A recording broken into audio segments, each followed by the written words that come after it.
Татагры экспо күргәзмәсе кысаларында Татарстан Республикасы Авыл хуҗалыгы һәм азык-төлек министрлыгы коллегиясенең киңәйтелгән утырышы узды. Көн тәртибе буенча Татарстан президенты Рөстәм Миңнеханов районнарның авыл хуҗалыгы һәм азык-төлек идарәләренә яңа автомобильләр тапшырды. Оннан Татарстан Республикасы премьер-министры урынбасары, авыл хуҗалыгы һәм азык-төлек министры Марат Җәббәров Татагры экспо күргәзмәсен ачты. Республика агросәнәгать комплексы эшенә еллык нәтиҗәләр һәм агымдагы елга куелган бурычлар белән Мөршидә Җиһан таныштырыр. Үзе ура, үзе суга, үзе тияп җибәрә торган һәм башка бик күп төрле авыл хуҗалыгы тармагы техникасы белән шыплап тулган Татагры экспо күргәзмәсе быел масштабы белән шаккаттырды. Араларында 475 ат көчендә булып та җиргә мөмкин кадәр зарар бирми торган яңа тракторлар да бар. Нурлат һәм Аксубай районнарының төп инвесторы Рәис Сөләйманов быелгы уңышның сәбәбен техник берәмлекне арттырудан күрә.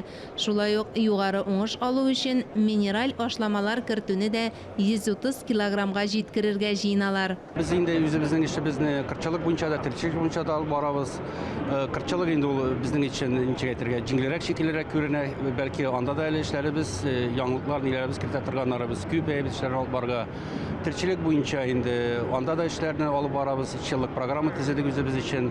Мал санын арттыру буенча, сөт җитештерү савым сыерны арттыру буенча анда эшләрне алып барабыз. Соңгы 12 елда Татарстанда рекордлы уңыш җыеп алынган икән, анда республика күләмендә беренче булып уракка төшкән Буа районының да өлеше зур. Минсельхозның коллегиясына бездә делегация белән килдек. Бик матур итеп оештырганнар. Кәефләребез әйбәт, чөнки үткән елны бик күп урожай алдык. Республикада беренче без урын по Воловке 235 мең җыеп алдык. Быелга да инде темпларны киметмәбез дип өметләнәбез. Шулай әйбәт иттереп, матур иттереп эшләп алырбыз дип. Узган еллардагы коллегия утырышында Татарстан президенты Рөстәм Миңнеханов Аграр университетны Россия күләмендә авыл хуҗалыгы юнәлешендә эшләүче югары уку йортлары арасында рейтингы бик түбән дип тәнкыйтьләгән иде. Быел алар 12нче урынга күтәрелде. Татагры экспо күргәзмәсе кысаларында студентларны практикага алырга әзер компанияләр белән килешүләргә кул куелды. 90% булган студентларга тотылган чыгымнарны хөкүмәт безнең компанияларга кире субсидия рәвешендә кире кайтарып бирә, компенсация бирә дип әйтәбез инде. Бу әлбәттә инде бик яхшы эш булып торачак. Казан дәүләт аграр университеты студенты булачак агроном Данил Баянов түземсезлек белән практика башланганын көтә. Иң мөһиме студентлар өчен торак шартлары да хәл ителгән, хезмәт хакы да түләнәчәк. Укыйм 2нче курста, защита растений өлешендә. Бу елда производственный практика җыенабыз Лениногорский районга. Анда агроном белән укып, эшләп, шунда өйрәнәбез ярты ел ноябрьгә хәтле. Быел агростартап проектлар буенча 1 миллион 300 мең сумнан 28 миллион сумга кадәр грантларны 25 гаилә фермасы, 120дән артык фермер һәм башлаучы фермер откан. Бу исә әлеге акчаларга киләчәктә сөтчелек, сарык, мөгезле эретерлекне үстерү, кошчылык, ат һәм балык үрчетү фермалары ачыла дигән сүз. Бүген алдынгылар рәтендә булган Айнур Мустафин кооперативы Сабада 2016 елда гына яша. Алар да грант хисабына киңәя. Хәзер исә сөттән ясалган товар әйләнеше елга 48 миллион сум тәшкил итә. Фермерлар белән берләшеп кооператив төзедек, ачтык. Шул ук елны грантта катнаштык. Шушы проектны якладык. Бу проект инде 12 миллион 500 меңлеге, шушының 8 миллион 500-ын 60%-ын хөкүмәт грант буларак бирде. Шуннан цехлар булдырдык, оборудование алып кайттык, әкрен эшли башладык. 2018 елда сыр чыгару белән кызыгып киттек, тагын бер грантта катнаштык. Быел Россия Федерациясе авыл хуҗалыгы министрлыгының мөгезле эретерлекне асрау, үстерү һәм сату максатларында ветеринария кагыйдәләрен раслау турында боерыгы кабул ителде. Анда терлекләрнең санитар шартлары да күрсәтелгән. Алар үтәлмәгән очракта Залесный агрофирмасындагыча карантин булырга мөмкин. Бу җәһәттән авыл хуҗалыгы фармацевтларының эшчәнлеген җәелдерү мөһим. Синаж пленкалары, төрле химик йодыру чаралары, анда безнең инде до и после тойки дибез инде савым алдыннан һәм савым артыннан куллана торган препаратлар, аннарысын инде савым залларын йодыру һәм савым аппаратларын йодыру препаратлары һәм бик күп төрле вид препаратлар. Әлеге оешма хуҗалыкка барып та хезмәт күрсәтә.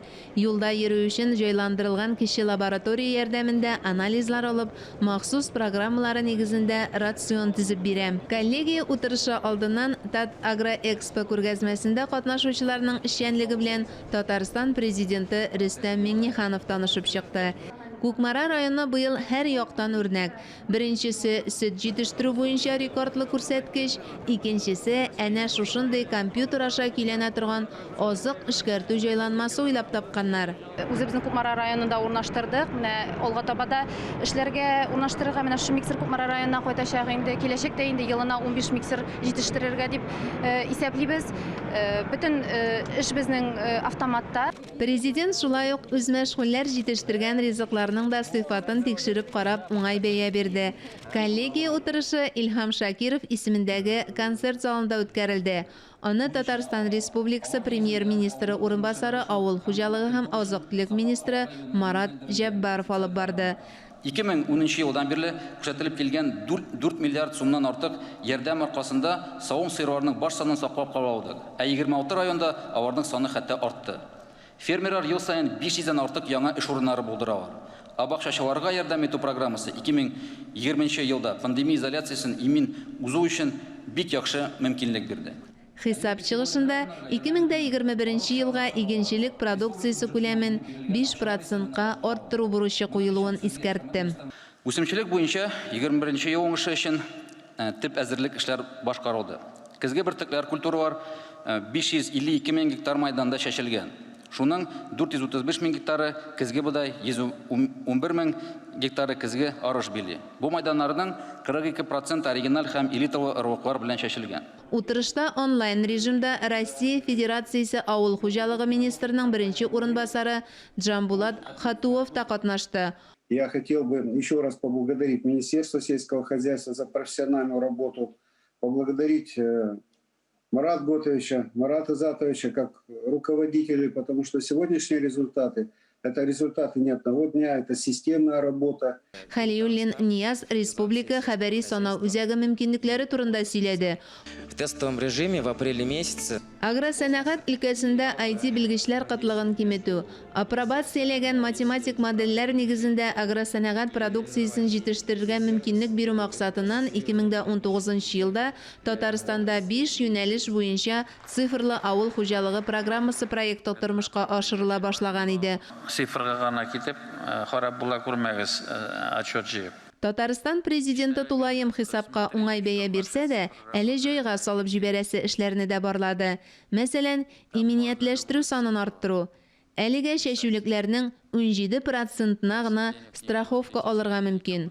Шулай ук сөт җитештерүне һәм мөгезле эретерлек санын киметкән районнарга җиң сызганып эшкә тотынырга кушты.